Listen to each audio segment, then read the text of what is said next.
We, mimi naenda kwa dhahabu kuchukua loan ni buy nduthi yangu.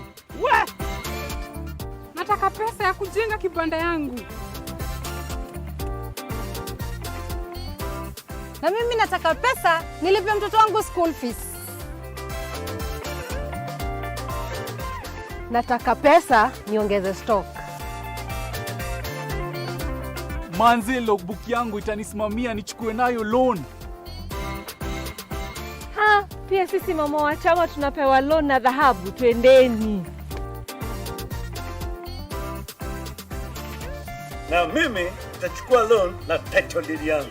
Dhahabu, mikopo rahisi kwa kila mtu. Malipo ni nafuu Dhahabu Microfinance Bank.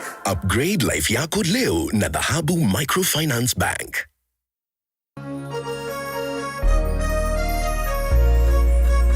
Kuma kirejaga kire biroiro kia jahi